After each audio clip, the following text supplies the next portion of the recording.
Coca-Cola. Now this is an iconic brand. Practically everybody watching this is very familiar with their red and white logo. Forbes has ranked them as the 6th most valuable brand in the world, and the most valuable non-technology brand, valued at an estimated $64 billion. And even though that is one of the most successful brands ever to exist, most of the company's sales don't even come from it. That's been the case for decades now. They have spent that time slowly making their way into just about every major beverage market, to a point where they are now considered to be the world's largest beverage company. They sell about 200 separate brands in over 200 countries and territories, and 20 of those brands have sales of over $1 billion a year, meaning almost no matter where you are in the world, you likely have products made by Coca-Cola all around you, maybe without even realizing it. So in this video, I want to talk about how this company grew so large while highlighting some of their most significant product categories over the years. Starting, of course, with soft drinks. In 1886, pharmacist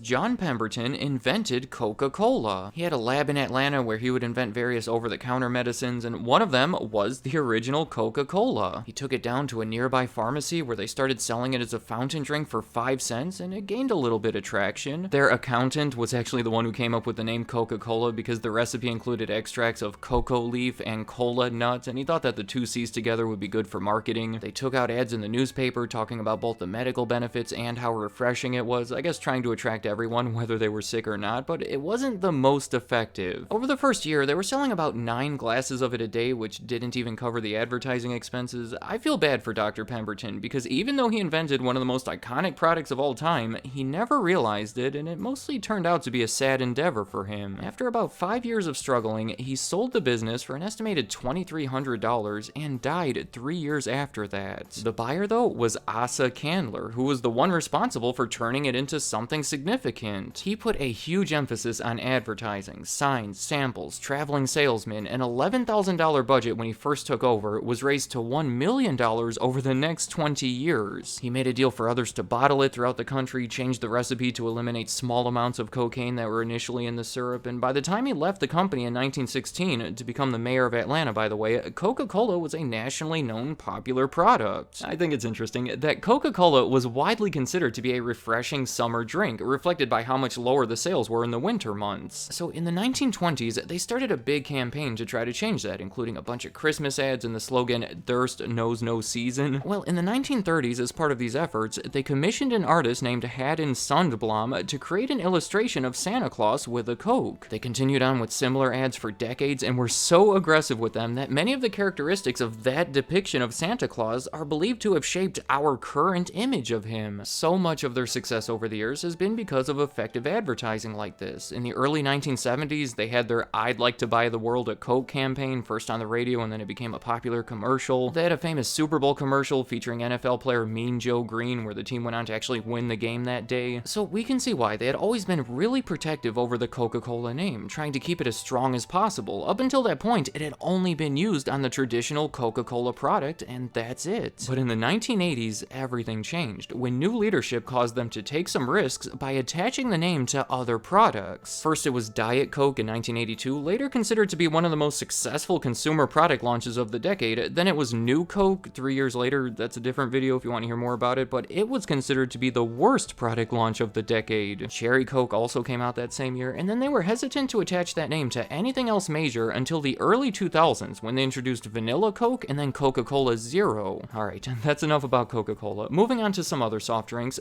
Fanta has been a significant one. During World War II, a trade embargo made it difficult to get Coca-Cola syrup over to Germany, so the head of Coca-Cola Germany, Max Keith, made a new product with the ingredients that he could get over there at the time. It was sold to the German public, introduced in Italy about a decade later. It came to the United States in 1960 and became their second major offering in the country. The 1960s was actually the first time in their history where Coca-Cola was really trying to expand their product lines. The following year, Sprite was introduced. That's a big one. It was related too, because because it was originally created in West Germany to be a lemon version of Fanta, but ultimately released in the US under the name Sprite, a name which was taken from a character that they used in their marketing for Coca-Cola starting in the 1940s named Sprite Boy, so obviously a lot going on there. 2 years later, in 1963, Tab was introduced as their diet offering. Diet sodas were becoming popular, but remember, they wanted to keep the Coca-Cola brand strong, still reserving it for their core product, so they came out with Tab instead of Diet Coke, who did obviously lose a lot of popularity when they finally introduced Diet Coke, and as of 2020, it has been discontinued altogether. Fresco was another big one I should mention from the 1960s. Barks, the root beer brand, and the nation's 8th largest beverage company at the time, was acquired in 1995, making it their first ever purchase of a carbonated beverage maker in the US. All those others I mentioned were created internally. And finally, the last thing I want to mention here is in 1999, they made a $700 million deal with Cadbury Schweppes to buy their soda business in 155 countries, not including the United States. It included multiple major brands, such as Dr. Pepper. So clearly, Coca-Cola has had a major presence in the market of soft drinks, but it doesn't stop there. The next category is juices, starting in 1960 when they bought the brand Minute Maid in a stock deal worth $59 million.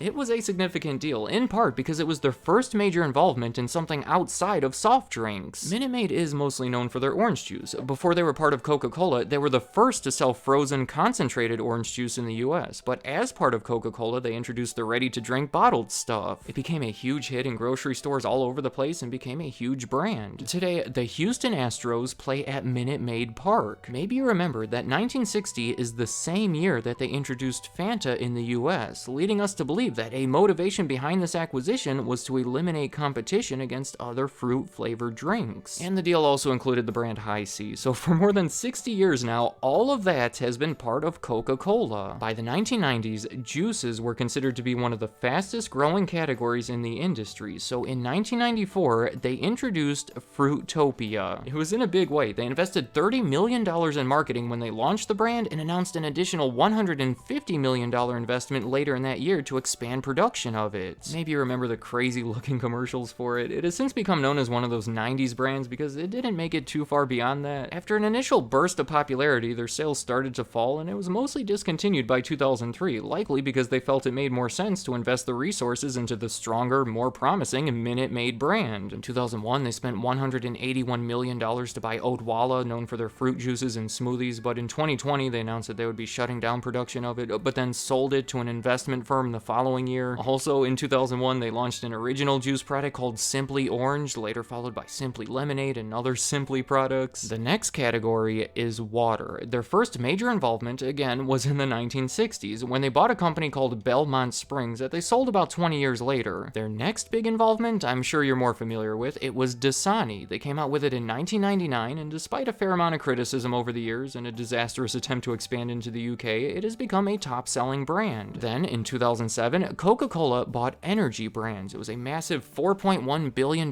deal that included Vitamin Water and Smart Water, among other brands. In 2017, they bought Topo Chico for $220 million. Before the deal, they were sold mostly in Texas, but Coca-Cola almost instantly widened its distribution across the US and built it up into one of the more popular sparkling waters on the market. Then finally, to finish up the waters, in 2020, they had their first original brand introduction in well over a decade with the sparkling water that they chose to name Aha. The next category is a big one, coffee and tea. So much going on here. Again, their first major involvement was in the 1960s when they bought a Houston coffee company called Dunkin'. In 1975, Coca-Cola Japan introduced a coffee called Georgia, named after the state of their headquarters, that became really popular throughout Asia. In 2017, Coca-Cola even claimed that it had become the highest grossing ready-to-drink coffee product in the world. In 1992, Coca-Cola started a joint venture with Nestle to make products under the name Nestea and Nescafe. In 2001, it was renamed and further developed, but then dissolved in 2018. Then, starting in 2006, things were getting crazy in their tea segment, starting with the introduction of Gold Peak Tea. The following year, they bought Fuse Beverage Company for $250 million, mostly known for their Fuse tea, and then the following year, they bought Honest Tea, initially a 40% stake, but they soon bought the rest of it. In 2022, they announced that they would be phasing out Honest Tea in favor of promoting Gold Peak Tea because that had since become one of those billion-dollar brands. The final one in this segment is also the biggest, and their biggest brand acquisition ever to that point, Costa Coffee. They paid paid over $5 billion for the leading coffee company in the UK. They have 4,000 retail outlets, and this was their big attempt to finally have a global brand in the hot beverage market. The next category is sports drinks. I know we're really covering just about everything here, but in 1988 they introduced Powerade, obviously to compete with Gatorade, but it's never quite been able to compare to it. In 2002 they introduced Powerade Option as a lower calorie, option, and then 5 years later that was replaced by Powerade Zero, and in 2020 there were even more variations available. Not to make fun of Powerade, but they have done such a bad job at catching up to Gatorade that they even fell into third place behind an emerging competitor called Body Armor. So Coca-Cola's response there was to buy Body Armor for $5.6 billion, making it their new biggest brand acquisition ever. The final category, I thought I would just mention it briefly at the end here because it is so much unlike any of the others: entertainment. Now we are really covering everything. In 1982, the same year Diet Coke was introduced and the company was taking some risks, they bought Columbia Pictures for $750 million. It's a film studio that you likely know from the lady holding the torch before their movies. Well, Coca-Cola became the full owner of it. They were looking to diversify, they felt there was high potential in the film industry, plus they were really good with market research and they thought that that would help with the films. They even made some big movies under their control, like Gandhi, that won the Academy Award for Best Picture. Yeah, technically Coca-Cola made an Oscar-winning film. They also helped start TriStar Pictures. It's called TriStar because Columbia teamed up with HBO and CBS to create it. There were some complicated transactions that followed, but by 1989, they had divested from entertainment altogether when Sony became the new owner of Columbia. So there you have it. That's my list of what I believe to be the most significant or interesting parts of Coca-Cola over the years. I want to make it clear that it's not a complete list. I couldn't go through all 200 products, so there are still many other successful ones. Just go to the grocery store, look real close at the labels, and you'll see what I'm talking about. But before you do that, let me know in the comments what you think about Coca-Cola. Did they turn out to be bigger than you realized? Because I can't imagine you knew about all of this stuff. There are some things that you wouldn't expect, but they are the world's biggest beverage company, so I suppose we shouldn't be shocked by anything at this point. What is your favorite product made by them? Is it Coca-Cola itself or one of the many others? Also, you may have noticed that their biggest competitor, Pepsi, was strangely absent from this video. That was intentional because I wanted to keep this entirely about Coca-Cola and reserve the rivalry aspects for potentially their own video. So let me know if you would want to see that one, and any other thoughts you have about Coca-Cola, the company, or the product, leave them in the comments. I'd like to hear what you have to say. Thank you for watching.